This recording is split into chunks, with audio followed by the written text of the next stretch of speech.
নমস্কার, আমি ভাস্বতী। খবর শুনছেন আপডেট বাংলা চ্যানেল থেকে। জানাবো পশ্চিমবঙ্গ, দেশ এবং বিদেশের বাছাই করা 35টি তাজা খবর। প্রতিদিনের সেরা খবরগুলি আপনার হাতের মুঠোয় পৌঁছে দিতে আমরা আছি সদা প্রস্তুত। শুরুতেই জানাবো সংবাদ শিরোনাম। বাংলাদেশের সীমান্ত এলাকায় জামাতের ভালো ফল, রাজ্যকে নিশানা শুভেন্দুর। প্রার্থী ঘোষণার আগেই জয়নগরে তৃণমূলের দেওয়াল লিখন শুরু। নন্দীগ্রামে ফের ভাঙন, বিজেপির পঞ্চায়েত প্রধানের বিরুদ্ধে একজোট তৃণমূল এবং সিপিএম। বিশ্বকাপে ফের পাক বধ, বোলার তাণ্ডবে খড়কুটোর মতো উড়ে গেল পাকিস্তান। ধাক্কা মারছে, কাগজ দিচ্ছে না, মালদার চাঁচলে বেকার ভাতার ফর্ম সংগ্রহে তুলকালাম। কাকলির মাথার উপরে কেন জ্যোতিপ্রিয়, ভোটের আগে বারাসতে নয়া গুঞ্জন। তারকের শপথ পাঠ অনুষ্ঠানে যেতে পারবেন না মোদি, পরিবর্তে কাকে পাঠাবে নয়াদিল্লি। বাবার চেয়ে মেয়ে 5 বছরের বড়, তথ্যগত অসঙ্গতি ধরাতে গিয়ে ভোটারের হাতে রক্তাক্ত বিএলও। জনপ্রিয় রিয়েলিটি শো থেকে বাদ পড়তে যাচ্ছিল কাঁথির কন্যা, পাসপোর্ট সমস্যা সমাধানে সহায় হলেন অভিষেক। বাংলা বলার অপরাধে ট্রেন থেকে ধাক্কা যুবকের। বিধানসভা ভোটের আগেই বিপদে ভিক্টর, কংগ্রেস নেতার নামে বিস্ফোরক অভিযোগ স্ত্রীর। ভুতুড়ে ভোটার কাণ্ডে এফআইআর না হলে কড়া পদক্ষেপের হুঁশিয়ারি নির্বাচন কমিশনের। যুবদের জন্য মমতার ঘোষণা ভাঁওতা, শ্বেতপত্র প্রকাশের চ্যালেঞ্জ ছুড়ে বড় দাবি শুভেন্দুর। শিলিগুড়ি করিডোর কি চরমপন্থীদের কবলে, শুভেন্দুর বিস্ফোরক দাবিতে তোলপাড় দিল্লি থেকে নবান্ন। আর সময় নয়, 5 জনের বিরুদ্ধে এফআইআর করতে হবে, স্পষ্ট নির্দেশ কমিশনের। নির্বাচন কমিশনের কড়া নজরে ভোটার তালিকা সংশোধন নিয়ে তোলপাড় হতে পারে বাংলা। ডাকাতদের হাতে অপহৃত 65 বছর আগে 80 বছর বয়সে ফিরে পেলেন পরিবার, কেমন করে? বুকের পাটায় জোর থাকে তো মসজিদের কাছে আসুক, অর্জুনকে পাল্টা হুঁশিয়ারি হুমায়ুনের। কেন্দ্রের জি রামজি আইনকে চ্যালেঞ্জ মাদ্রাজ হাইকোর্টে, 8টি ধারার বিরুদ্ধে প্রশ্ন তুলে দায়ের হলো জনস্বার্থ মামলা। বিধানসভা ভোটের আগে নাম বদল হচ্ছে শিলিগুড়ির বাঘাযতীন পার্কের। ঝগড়া থেকে হাতাহাতি, প্রথম দিনেই রণক্ষেত্র চোপড়া যুবসাথী ক্যাম্প, ফর্ম তুলতে পারলেন না অনেকেই। এই প্রথম মমতাকে লড়তে হবে সংখ্যালঘু ভোট ভাগ, একাধিক সমীকরণের বিরুদ্ধে পুঁজি অটুট রাখায় তৃণমূলের প্রধান চ্যালেঞ্জ। লাঠি দিয়ে মারের পর মার, সঙ্গে ঘাট ধাক্কা, স্বামীকে আগলানোর চেষ্টা স্ত্রীর, বেকার ভাতার আবেদনে গিয়ে আটক যুবক। অভিশপ্ত সিলদা আজ হাসছে, 16 বছরের আগের অভিশাপ ভুলে শান্তিপূর্ণ নির্বাচনের বার্তা ডিজির। ভোটের মুখে শুভেন্দু অধিকারীর উল্টো সুর, শ্রমিক ভট্টাচার্যের মুখে সংখ্যালঘুদের কাছে যাবার বার্তা। যুব সমাজকে বোকা বানাতেই ভাতার ব্যবস্থা, যুবসাথীর লম্বা লাইন দেখে আক্রমণে বিজেপি। বাজেটের দিকে তাকালেই কষ্ট হয়, কটাক্ষ অখিলেশের। মার্কিন ট্রেড ডিলে বিপাকে ভারতের কৃষকরা, মোদীকে সরাসরি 5টি প্রশ্নে বিঁধলেন রাহুল গান্ধী। আপনাদের কাছে একটা অনুরোধ রইল, আমরা প্রতিদিন চেষ্টা করি আপনাদের জন্য সঠিক, সংক্ষিপ্ত এবং নিরপেক্ষ খবর পৌঁছে দিতে। আপনাদের এই ছোট্ট চেষ্টাকে যদি আপনার ভালো লাগে তাহলে দয়া করে একটা লাইক দিয়ে পাশে থাকার বার্তা দিন। আপনাদের একটা লাইকই আমাদের আগামী দিনের অনুপ্রেরণা। এতক্ষণ শুনছিলেন সংবাদ শিরোনাম, এবার জানাবো বিস্তারিত খবরগুলি। বাংলা যুবসাথী ক্যাম্প প্রকল্পের ক্যাম্প শুরুর দিনেই উত্তেজনার ছবি ধরা পড়ল। বিধানসভা ভোটের আগে অন্তর্বর্তী বাজেটে বেকার যুবক যুবতীদের জন্য নতুন প্রকল্প বাংলা যুবসাথী ঘোষণা করেছেন মমতা বন্দ্যোপাধ্যায় সরকার। আর প্রথম দিনেই মালদার চাঁচলে আবেদনপত্র সংগ্রহে তুলকালাম বেঁধে যায়।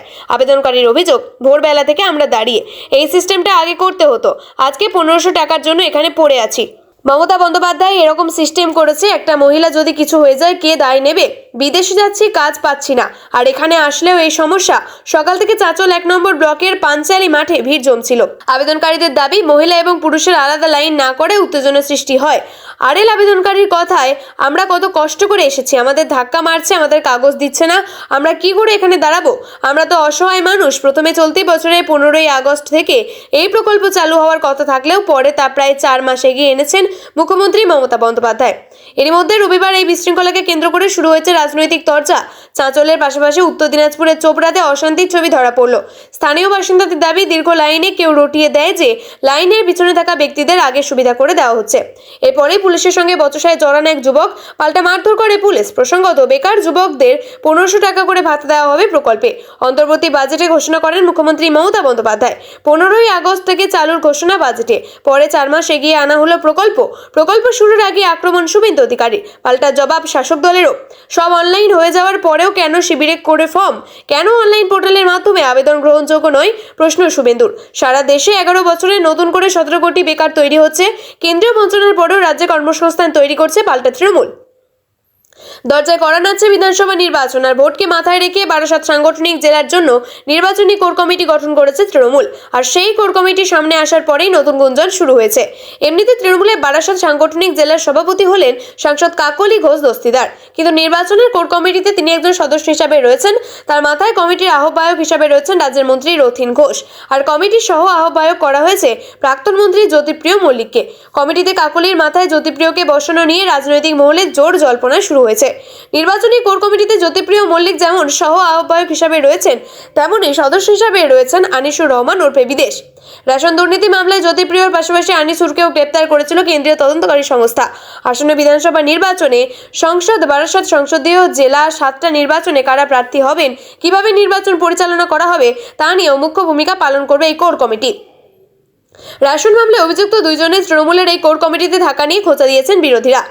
তারেক রহমানের শপথ গ্রহণের অনুষ্ঠানে নয়াদিল্লির প্রতিনিধি হিসেবে উপস্থিত থাকবেন লোকসভার অধ্যক্ষ ওম বিড়লা। রবিবার এই মর্মে একটি প্রেস বিজ্ঞপ্তি জারি করেছে। নিজেদের অবস্থান স্পষ্ট করেছে কেন্দ্রীয় বিদেশ মন্ত্রক। তাতে স্পষ্ট লেখা হয়েছে, আগামী মঙ্গলবার আয়োজিত তারেক রহমানের প্রধানমন্ত্রী পদে শপথ পাঠ অনুষ্ঠানে ভারতের প্রতিনিধি হিসাবে উপস্থিত থাকবেন স্পিকার ওম বিড়লা। বিজ্ঞপ্তিতে আরও বলা হয়েছে, ভারত বাংলাদেশ সম্পর্ক আজকের নয়, দুই দেশের অতীত, বর্তমান, ভবিষ্যৎ, সংস্কৃতি সবটাই পারস্পরিকভাবে সম্পর্কিত। তাই বাংলাদেশের বুকে তারেক রহমান নেতৃত্বাধীন নবনির্বাচিত সরকারকে ভারত স্বাগত জানাচ্ছে। সেখানে লোকসভার অধ্যক্ষ ওম বিড়লার উপস্থিতি কূটনৈতিকভাবে অত্যন্ত গুরুত্বপূর্ণ ভূমিকা পালন করে। দুই দেশের আত্মীয়তা বৃদ্ধি করবে। আগামী মঙ্গলবার অর্থাৎ 17ই ফেব্রুয়ারি শপথ পাঠ করবেন খালেদা জিয়ার পুত্র তারেক রহমান। ওই দিনই শপথ নেবেন নতুন মন্ত্রিসভা। তাই সেই অনুষ্ঠানকে মাথায় রেখে ইতিমধ্যেই বিশ্বজুড়ে আমন্ত্রণপত্র পাঠানো শুরু করে দিয়েছে ঢাকা। বিএনপির উদ্দেশ্য উপদেষ্টা হুমায়ুন কবির আগেই জানিয়েছিলেন, ভারতের প্রতিনিধি হিসেবে প্রধানমন্ত্রী নরেন্দ্র মোদীকে আমন্ত্রণ পাঠাতে আগ্রহী তারেক রহমান। আর তেমনটাই হয়। তারেকের শপথ গ্রহণ অনুষ্ঠানে আমন্ত্রণ আসে ভারতের কাছে, কিন্তু তাতে যোগ দিতে পারবেন না প্রধানমন্ত্রী নরেন্দ্র মোদী। বদলে যাবেন লোকসভা স্পিকার ওম বিড়লা। এই প্রতিনিধি বদলের কারণ কি? কূটনৈতিক স্তরে কি কোনো ফাঁক থেকে যাচ্ছে? নয়াদিল্লি সূত্রে খবর, তেমনটা নয়। লাঠির আঘাতে বিএলওর মাথা ফেটেছে। রক্তাক্ত অবস্থায় তাকে শক্তিনগর সদর হাসপাতালে নিয়ে যাওয়া হয়। হাসপাতালের শয্যায় শুয়ে যন্ত্রকাতর ব্যক্তি বলেন, আমি শুধু নিয়ম মেনে তথ্যের ভুলটা ধরিয়ে দিয়েছিলাম। নথির হিসাব বলছে বাবার চেয়ে মেয়ের বয়সের ব্যবধান 5 বছর বেশি। ওই তথ্যগত অসঙ্গতির জন্য সংশ্লিষ্ট ভোটারকে শুনানিতে যেতে হবে বলে জানানোয় মার খেলেন বিএলও। চাঞ্চল্যকর ঘটনাটি ঘটেছে নদিয়ার কালীগঞ্জ ব্লকের অসাচিয়া গ্রামের 80/225 নম্বর বুথে বিএলও আলী সাহেব। তাকে মারধরের অভিযোগ উঠছে এক দম্পতি এবং আরেক কয়েকজনের বিরুদ্ধে। আক্রান্ত বুথ স্তরে আধিকারিকদের মাথা ফেটেছে। 7টি সেলাই করেছেন চিকিৎসক। অশান্তির সূত্রপাত এসআইআর এর কাজের সময়। বিএলও জানান, আশাচিয়া গ্রামের বাসিন্দা আলিফা বিবির বয়স তার বাবার চেয়ে 5 বছরের বেশি দেখানো হয়েছে। ওই ভুল সংশোধনের জন্য আলিফা এবং তার স্বামী আয়াতুল্লাহ শেখের সঙ্গে যোগাযোগ করেছিলেন তিনি। তারপরেই এই পরিণতি। আক্রান্ত বিএলও দাবি, লজিক্যাল ডিসক্রিপেন্সি বা তথ্যগত অসঙ্গতি কি সেটা সবটা বুঝতে চাননি ওই দম্পতি। শুনানিতে যেতে হবে শুনেই তাকে দোষারোপ করতে মারধর শুরু করেন। লাঠির আঘাতে বিএলওর মাথা ফেটেছে। রক্তাক্ত অবস্থায় তাকে প্রথমে কালীগঞ্জ ব্লক হাসপাতালে এবং পরে শক্তিনগর সদর হাসপাতালে স্থানান্তর করা হয়। রবিবার হাসপাতালে শয্যায় শুয়ে যন্ত্রকাতর আলী বলেন, আমি শুধু নিয়ম মেনে তথ্যের ভুলটা ধরিয়ে দিয়েছিলাম। বাবার চেয়ে মেয়ের বয়স বেশি হতে পারে না। এই সহজ কথাটা বলতেই আয়াতুল্লাহ শেখ এবং তার লোকজনকে আমায় মারতে শুরু করে। মাথায় প্রচন্ড আঘাত লেগেছে। 7টা সেলাই পড়েছে আমার মাথায়। যদিও মারধরের অভিযোগ অস্বীকার করেছেন, পাল্টা বিএলওর বিরুদ্ধে অভিযোগ করেছেন আয়াতুল্লাহ। তার দাবি, বিএলও সাহেব ইচ্ছাকৃতভাবে আমাদের হয়রানি করার জন্য এই কাণ্ড ঘটিয়েছেন। নথিতে ভুল থাকলে সেটা সংশোধনের বদলে উনি আমাদের ছোট করেছিলেন। কাঁথের বাসিন্দা অঙ্কিতা প্রধান একটি সঙ্গীত কেন্দ্রিক রিয়েলিটি শোর অন্যতম প্রতিযোগী। পাসপোর্ট সংক্রান্ত সমস্যার কারণে রিয়েলিটি শো এর পরবর্তী পর্ব থেকে বাদ পড়তে পারত অঙ্কিতা। আর তারপরেই তার পরিবার অভিষেকের দপ্তরের সঙ্গে যোগাযোগ করে। জনপ্রিয় রিয়েলিটি শোতে অংশ নেওয়া পশ্চিমবঙ্গের এক প্রতিযোগীর পাসপোর্ট সমস্যা মেটাতে উদ্যোগী হলেন অভিষেক বন্দ্যোপাধ্যায়। পূর্ব মেদিনীপুরের কাঁথির বাসিন্দা অঙ্কিতা প্রধান ওই সঙ্গীত কেন্দ্রিক রিয়েলিটি শোর অন্যতম প্রতিযোগী। পাসপোর্ট সংক্রান্ত সমস্যার কারণে রিয়েলিটি শো এর পরবর্তী পর্ব থেকে বাদ পড়তে পারত অঙ্কিতা। অন্যদিকে প্রাথমিকভাবে জানা গিয়েছে এতদিন পরে রিয়েলিটি শো এর শুটিং চলছিল মুম্বাই। তবে অনুষ্ঠানটি সেরা 10-এর প্রতিযোগী শীর্ষক পর্বের শুটিং হওয়ার কথা দুবাইয়ে। অঙ্কিতা নাবালক হওয়ায় সে একা দুবাই যেতে পারবে না, তাই সে তার মায়ের পাসপোর্টের জন্য আবেদন করে। একসঙ্গে আবেদন করলে অঙ্কিতার মা পাসপোর্ট পাননি। অঙ্কিতা অবশ্য তা হাতে পেয়ে যান। অন্যদিকে চ্যানেল কর্তৃপক্ষের তরফে জানিয়ে দেওয়া হয়েছিল পাসপোর্ট পাওয়া গিয়েছে কিনা তা 3 দিনের মধ্যে জানাতে হবে। এই পরিস্থিতিতে পরবর্তী পর্ব থেকে বাদ পড়ার সম্ভাবনা ছিল অঙ্কিতার। সমস্যা সমাধানে অভিষেকের দপ্তরের সঙ্গে যোগাযোগ করে অঙ্কিতার পরিবার। বিষয়টি জানার পর হস্তক্ষেপ করেন তৃণমূলের সর্বভারতীয় সাধারণ সম্পাদক। শনিবার পাসপোর্ট হাতে পান অঙ্কিতার মা। বর্তমানে চিন্তামুক্ত হয়ে অঙ্কিতা তার মায়ের সঙ্গে দুবাই যাওয়ার প্রস্তুতি নিচ্ছে। বাংলাদেশে তকমা লাগিয়ে খুন বা হেনস্থার ঘটনা নতুন নয়, জানিয়ে সরব হয়েছে রাজ্যের শাসক দল তৃণমূল কংগ্রেস। দিন কয়েক আগেই পুরুলিয়ায় পরিযায়ী শ্রমিক সুখেন মাহাতো ভিন রাজ্যে খুন হয়েছে একই কারণে। তার রেশ কাটতে না কাটতেই ফের বাংলা বলার জন্য বাংলাদেশি তকমা দিয়ে ট্রেন থেকে ঠেলে প্রাণে মারার অভিযোগ উঠল। যুবকের নাম শেখ মনিরুল। ঘটনাটি ঘটেছে পশ্চিম মেদিনীপুর জেলার বাঁকড়াবাদে। অভিযোগ, বেঙ্গালুরু থেকে ফিরছিলেন মুর্শিদাবাদের মনিরুল, কিন্তু মাঝপথে তার পরিচয়পত্র দেখতে যান ওই অজ্ঞাত পরিচয় দুই যুবক। তিনি বাংলাতে কথা বলতে তাকে বাংলাদেশি বলে অকথ্য গালিগালাজ করতে থাকে। Monirul I card, pan card দেখানোর পরেও তাকে বরখাবাদের কাছে ট্রেন থেকে ধাক্কা মেরে ফেলে দেওয়ার অভিযোগ উঠেছে। শেষ পর্যন্ত তাকে উদ্ধার করে বেলদা থানার পুলিশ প্রাথমিক চিকিৎসা কেন্দ্রে নিয়ে গিয়েছে। বর্তমানে মোটামুটি সুস্থ আছেন যুবক। পুলিশ ঘটনার তদন্ত শুরু করেছে। রাজনৈতিক দড়ি টানাটানির মধ্যেই ব্যক্তিগত জীবনে নতুন অভিযোগের মুখে উত্তর দিনাজপুরের দলবদলু কংগ্রেস নেতা আলী ইমরান রমজ ওরফে ভিক্টর।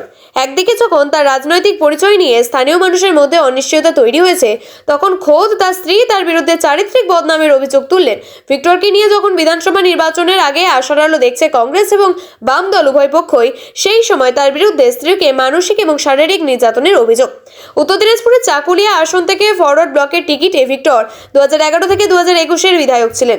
পরাজয়ের পরে বাম শিবির ছেড়ে 2022 সালের অক্টোবরে অধীর রঞ্জন চৌধুরীর উপস্থিতিতে ভারতীয় জাতীয় কংগ্রেসে যোগ দেন। তবে চলতি বিধানসভা নির্বাচনের আবহে ফের একবার ভিক্টরকে দলে টানতে মরিয়া ফরওয়ার্ড ব্লক। অন্যদিকে কংগ্রেসও তাকে দলে রাখতে মরিয়া। এই দড়ি টানটানি যখন চলছে, তখন ভিক্টরের জীবনে অন্য দড়িতে টান মারলেন তার স্ত্রী প্রিয়াঞ্জলি নিয়োগী। প্রিয়াঞ্জলির অভিযোগ, শ্বশুরবাড়িতে তিনি দীর্ঘদিন ধরে মানসিক এবং শারীরিক নির্যাতনের শিকার। একটি ফ্ল্যাট কেনার জন্য তার দিদার কাছ থেকে টাকা ধার নেওয়া হয়। শ্বশুরবাড়িতে মারধরের পর থানায় অভিযোগ জানালেও তাতে কোনো অগ্রগতি হয়নি বলে তিনি জানান। শেষ পর্যন্ত দুজনের মধ্যে ডিভোর্সের সিদ্ধান্ত হলেও মিউচুয়াল ডিভোর্সের বদলে স্বামীর তরফে একাধিক শর্ত চাপানো হয় বলে অভিযোগ। তিনি নির্দিষ্টভাবে ভিক্টরের বিরুদ্ধে অভিযোগ করেন, স্বামী তার নামে ফ্ল্যাট লিখে দিতে চাপ দেন এবং 2 সন্তানকে আলাদা করে নিয়ে যাওয়ার হুমকি দেন। ভোর রাতে মারধর করে ঘরে আটকে রেখে কাগজে সই করানো হয়েছে বলে অভিযোগ। একটি ফ্ল্যাট, গয়না এবং জমানো টাকাও সেই তালিকায় রয়েছে। গত 2 বছর ধরে মামলা চললেও এখনো কোনো সুরাহা মেলেনি। উল্টে মামলা তুলে নিতে চাপ দেওয়া হয়েছে এবং প্রাণনাশের হুমকিও দেওয়া হয়েছে বলে জানান তিনি। ভুতুড়ে ভোটার তালিকা নিয়ে জটিলতা আর আশঙ্কা ঘনীভূত। বেআইনিভাবে নাম তোলার অভিযোগে অভিযুক্ত আধিকারিকদের বিরুদ্ধে পদক্ষেপের দীর্ঘসূত্রিতা বরদাস্ত করতে নারাজ ভারতের নির্বাচন কমিশন। সাফ জানিয়ে দেওয়া হয়েছে, আগামী মঙ্গলবারের মধ্যেই দায়ী আধিকারিকদের বিরুদ্ধে এফআইআর রুজু করতে হবে। নির্ধারিত সময়সীমা পেরোলেই কড়া অবস্থান নেওয়া হতে পারে বলে ইঙ্গিত মিলেছে কমিশন সূত্রে। কমিশনের দাবি, বহু মাস কেটে গেলেও এখনো পর্যন্ত অভিযোগ ভুয়ো আধিকারিকদের বিরুদ্ধে এফআইআর দায়ের করা হয়নি। বিষয়টি নিয়ে অসন্তোষ প্রকাশ করেই সময়সীমা বেঁধে দেওয়া হয়েছে। শুক্রবার রাজ্যের মুখ্য সচিব নন্দিনী চক্রবর্তীকে দিল্লি ডেকে পাঠানো হয়েছিল। অভিযোগ, কেন এখনো 4 আধিকারিকের বিরুদ্ধে পদক্ষেপ নেওয়া হয়নি সেই ব্যাখ্যায় জানতে চাওয়া হয়েছে তার কাছে। তারপরের দিনই নবান্নকে স্পষ্ট বার্তা দেয় কমিশন। গত বছর পূর্ব মেদিনীপুরের ময়না এবং দক্ষিণ 24 পরগনার বারুইপুর পূর্ব বিধানসভার কেন্দ্রে ইআরও এবং এইআরওদের বিরুদ্ধে এফআইআর করার নির্দেশ দেয় কমিশন। অভিযোগ, ভুয়ো বা ভুতুড়ে ভোটারদের নাম বেআইনিভাবে তালিকাভুক্ত করা হয়েছে। অভিযুক্তদের মধ্যে রয়েছেন তথাগত মণ্ডল, দেবোত্তম দত্ত চৌধুরী, বিপ্লব সরকার এবং সুদীপ্ত দাস। পাশাপাশি ডেটা এন্ট্রির দায়িত্বে থাকা সুরজিৎ হালদারের বিরুদ্ধেও ব্যবস্থা নেওয়ার নির্দেশ দেওয়া হয়েছিল। 4 আধিকারিককে সাসপেন্ড করার কথাও জানানো হয় প্রথম দফায় গত 5ই আগস্ট এবং পরে 8ই আগস্ট রাজ্য সরকারকে চিঠি পাঠায় কমিশন। জবাবে নবান্ন জানায়, সুদীপ্ত দাস এবং সুরজিৎ হালদারকে নির্বাচন সংক্রান্ত দায়িত্ব থেকে সরানো হয়েছে। অন্যদিকে তবে বাকি আধিকারিকদের বিরুদ্ধে তাৎক্ষণিক কোনো পদক্ষেপ করা হয়নি। এরপর চলতি বছরের 2রা জানুয়ারি সংশ্লিষ্ট 2 জেলা শাসককে সরাসরি এফআইআর দায়ের করার নির্দেশ দেওয়া হয়েছে বলে অভিযোগ। সিও দপ্তর থেকে জেলা শাসকের 2 দফা স্মারক পাঠানো হলেও পরিস্থিতির পরিবর্তন হয়নি। অন্যদিকে এদিকে নবান্নের রাজ্যের অ্যাডভোকেট জেনারেল আইনি পরামর্শ নেয়। সিও দপ্তরে পাঠানো চিঠিতে জানানো হয়, অভিযুক্তদের বিরুদ্ধে ওঠা অভিযোগ এফআইআর করার মতো গুরুতর নয়। তুলনামূলক কম গুরুত্বপূর্ণ অপরাধে এত বড় শাস্তি আরোপ বাংলাদেশের সীমান্ত এলাকায় জামাতের ভালো ফল, রাজ্যকে নিশানা শুভেন্দু অধিকারীর। সীমান্তে কাঁটাতারের জন্য জমি না দেওয়ার অভিযোগ তুলে আক্রমণ করেছেন তিনি। সীমান্ত সুরক্ষায় ডবল ইঞ্জিন সরকারের তত্ত্ববিরোধী দলনেতার। তিনি বলেন, বাংলাদেশের সীমান্তবর্তী 68টি আসনে জিতেছে জামাতের প্রার্থীরা। সীমান্ত বেড়া দেওয়ার জমি দিতে অসহযোগিতা করছে তৃণমূল সরকার। পশ্চিমবঙ্গের প্রয়োজন বিএসএফ এর সঙ্গে পূর্ণ সহযোগিতা করা, নির্দিষ্ট সময়সীমার মধ্যে সীমান্তে বেড়া দেওয়ার কাজ সম্পূর্ণ করা, অনুপ্রবেশের বিরুদ্ধে জিরো টলারেন্স নীতি প্রয়োজন পশ্চিমবঙ্গে। ভোট ব্যাংকের রাজনীতি নয়, নিরাপত্তা কেন্দ্রিক শাসন ব্যবস্থার প্রয়োজন। ডবল ইঞ্জিন সরকারই পশ্চিমবঙ্গের সীমান্ত সুরক্ষিত রাখতে পারে, সোশ্যাল মিডিয়ায় বার্তা বিরোধী দলনেতা শুভেন্দু অধিকারীর। অনুপ্রবেশ ইস্যুতে তৃণমূল সরকারের সমালোচনা অমিত শাহের। প্রসঙ্গত, গত মাসে ব্যারাকপুরের কর্মী সভা থেকে এসআইআর এর পক্ষে সওয়াল করেছিলেন অমিত শাহ। অন্যদিকে অনুপ্রবেশ ইস্যুতে তৃণমূল সরকারের সমালোচনা করেছিলেন তিনি। পাল্টা জবাব দিয়েছিলেন অভিষেক বন্দ্যোপাধ্যায়। কেন্দ্রীয় স্বরাষ্ট্রমন্ত্রী অমিত শাহ বলেছিলেন, মমতা বন্দ্যোপাধ্যায় জমি দিক বা না দিক, এপ্রিলের শেষের মধ্যে বিজেপির মুখ্যমন্ত্রী 45 দিনের মধ্যে সব বেড়া নির্মাণের কাজ শেষ করে দেবেন। তৃণমূলের কংগ্রেসের সর্বভারতীয় সাধারণ সম্পাদক অভিষেক বন্দ্যোপাধ্যায় বলেছিলেন, যদি অমিত শাহ ঠিক হয় তাহলে জগন্নাথ সরকারকে শোকজ করা উচিত। আমি সংসদে জবাব দিয়েছিলাম, বেড়া তৈরি করতে, ফেন্সিং তৈরি করতে মমতা বন্দ্যোপাধ্যায় আপনি আমাদের জমি দিচ্ছেন না। কেন্দ্রীয় স্বরাষ্ট্রমন্ত্রী অমিত শাহ বলেন, আমি সংসদে জবাব দিয়েছিলাম, বেড়া তৈরি করতে, ফেন্সিং তৈরি করতে অমিত শাহ ঠিক নয়, জগন্নাথ সরকারই ঠিক। সামনেই বিধানসভা নির্বাচন, আর কয়েকদিনের মধ্যে নির্বাচনের নির্ঘণ্ট প্রকাশ হবে। তারপরই সব রাজনৈতিক দলের তরফে প্রার্থীদের নাম ঘোষণা করা হবে। কিন্তু তার আগে থেকেই জয়নগরে দেওয়াল লিখনের কাজ শুরু করে দিলেন শাসক দল তৃণমূল কংগ্রেসের কর্মীরা। শনিবার জয়নগর বিধানসভার জয়নগর 2 নম্বর ব্লকের শাহজাহাদপুর পঞ্চায়েত এলাকার এই দেওয়াল লিখন শুরু হয়। এদিন শাহজাহাদপুর গ্রাম পঞ্চায়েতে 209, 210, 211 নম্বর বুথে দেওয়াল লিখনের কাজ চলে। দেওয়ালে চুনকামের পর তৃণমূলের দলীয় প্রতীকও আঁকা হয়। তবে প্রার্থীর নাম ঘোষণা না হওয়ায় আপাতত সেই জায়গাটি ফাঁকা রেখে দেওয়াল লিখনের সূচনা হয়েছে। এদিন শাহজাদপুরের বিজয়নগর মণিবিহারী গেটে তৃণমূল কংগ্রেসের দলীয় কার্যালয় এলাকায় ওই দেওয়াল লিখন কর্মসূচি পালিত হয়। এই কাজে হাত লাগান জয়নগর 2 নম্বর পঞ্চায়েত সমিতির শিক্ষক কর্মাধ্যক্ষ কর্ণকান্তি হালদার, পঞ্চায়েত সমিতির প্রাক্তন সভাপতি তথা শাহজাদপুর গ্রাম পঞ্চায়েতের প্রধান সহায়ক মোনাজাত খাঁ, শাহজাদপুর অঞ্চল তৃণমূল কংগ্রেসের সভাপতি গোবিন্দ হালদার এবং স্থানীয় পঞ্চায়েত সদস্য বাদল হালদার সহ অন্যান্য কর্মী সমর্থকেরা। এদিন দলীয় নেতৃত্ব জানান, তৃণমূল কংগ্রেসের উন্নয়ন দেখে মানুষের আবার দলের প্রার্থীদের জয়ী করবেন। মুখ্যমন্ত্রী হিসাবে মমতা বন্দ্যোপাধ্যায় চতুর্থবার ক্ষমতায় ফিরবেন, এই লক্ষ্য নিয়ে দলের সৈনিক হিসাবে তারা আগাম দেওয়াল লিখনের কাজ শুরু করেছেন। হাই ভোল্টেজ নন্দীগ্রামের সমীকরণ বদলে দেওয়ার মতো নতুন এক রাজনৈতিক উত্তেজনা তৈরি হয়েছে। খোদ বিজেপির দখলে থাকা নন্দীগ্রাম গ্রাম পঞ্চায়েতের প্রধানের বিরুদ্ধে অনাস্থা প্রস্তাব জমা পড়তেই তোলপাড় শুরু হয়েছে স্থানীয় রাজনীতিতে।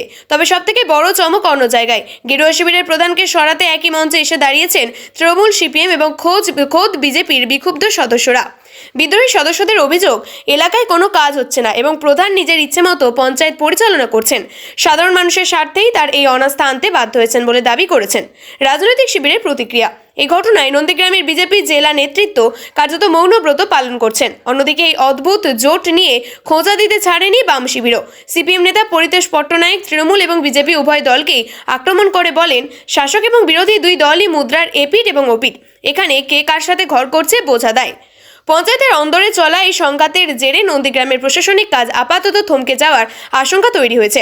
এখন দেখার বিষয়, বিডিওর কাছে এই চিঠি জমা পড়ার পর বিজেপি নেতৃত্বের ড্যামেজ কন্ট্রোল করতে পারে নাকি হাতছাড়া হবে, এটাই গুরুত্বপূর্ণ পঞ্চায়েত। টি-20 বিশ্বকাপে ভারত পাকিস্তান ম্যাচকে ঘিরে যত উত্তেজনা, মাঠে নামার পর তার অনেকটাই ম্লান হয়ে গেল। কলম্বোয় দেখা গেল এক পেশে লড়াই, ভারতের কাছে ফের হার মানল পাকিস্তান। আর বিশ্বকাপে দুই দলের মুখোমুখি পরিসংখ্যান দাঁড়ালো 8/1। 8 দিনের বয়কট নাটক শেষে মাঠে নামা পাকিস্তান যেন চাপ সামলাতেই পারল না। এই জয়ের ভিত গড়ে দেন ঈশান কিষান। স্লো পিচে তার ঝোড়ো ইনিংস ম্যাচের মোড় ঘুরিয়ে দেয়। শাহিন আফ্রিদিকে 6 মেরে শুরু, তারপর পাক স্পিনারদের ওপর একের পর এক আক্রমণ, সব মিলিয়ে অন্য ছন্দে খেলছিলেন ঝাড়খণ্ডের এই ব্যাটার। তার আগ্রাসী ব্যাটিং না থাকলেও ভারতের স্কোর 175-এর ধারের কাছেও পৌঁছাতো না। ঈশানের ঝড়ের মাঝে সূর্যকুমার যাদব এবং তিলক বর্মা খেলেন বুদ্ধিদীপ্ত ইনিংস। তারা বুঝেছিলেন একই গতিতে ঝুঁকি নিয়ে খেলা সম্ভব নয়, তাই সিঙ্গেল ডাবল নিয়ে স্কোরবোর্ড সচল রাখেন। তৃতীয় উইকেটে তার 38 রানের জুটি ভারতের ইনিংসে স্থিরতা আনে। শেষ দিকের ম্যাচে গতি ফেরান শিবম দুবে এবং রিঙ্কু সিং। শিবম 17 বলে 27 রান করেন, 3 চার এবং একটি ছক্কায়। রিঙ্কু মাত্র 4 বলে 11 রান তুলে স্কোরকে 175-এ পৌঁছে দেন। তবে ম্যাচের আসল মোড় ঘোরে পাকিস্তানের ইনিংসের শুরুতেই। কঠিন পিচে প্রথম 2 ওভারের মধ্যেই টপ অর্ডার ভেঙে পড়ে। হার্দিক পান্ডিয়ার বলে সাইফজাদা ফারহান আউট হওয়ার পর জসপ্রীত বুমরা নিখুঁত ইয়র্কারে ফেরেন সাইম আয়ুব। পাকিস্তানের অধিনায়ক সলমনের সিদ্ধান্ত নিয়েও প্রশ্ন উঠছে। ম্যাচে এক অভিনব পরিসংখ্যান দেখা যায়। টি-20 বিশ্বকাপের ইতিহাসে প্রথমবার এক ইনিংসে 6 স্পিনার ব্যবহার করেন পাকিস্তান। কিন্তু এই কৌশলগুলি ভারতের পরিকল্পনার সামনে ব্যর্থ হয়। সূর্যকুমার শুরুতে জোরে বোলারদের নিয়ে আক্রমণ চালায়, আর সেখানেই কেঁপে ওঠে পাকিস্তানের ব্যাটিং। সব মিলিয়ে যে ম্যাচকে মহারণ বলা হচ্ছিল তা পরিণত হলো এক পেশে লড়াইয়ে, আর বিশ্বকাপের মঞ্চে ভারতের আধিপত্য আরও একবার স্পষ্ট হয়ে গেল। এই ছিল আজকের সবথেকে গুরুত্বপূর্ণ খবর ভালো লাগলে ভিডিওটি শেয়ার করতে ভুলবেন না এবং চ্যানেলটি সাবস্ক্রাইব করতে ভুলবেন না। আমি ভাস্বতী আবারও ফিরে আসবো আগামী পর্বের নতুন আপডেট নিয়ে। ধন্যবাদ। সুস্থ থাকুন, সাবধানে থাকুন।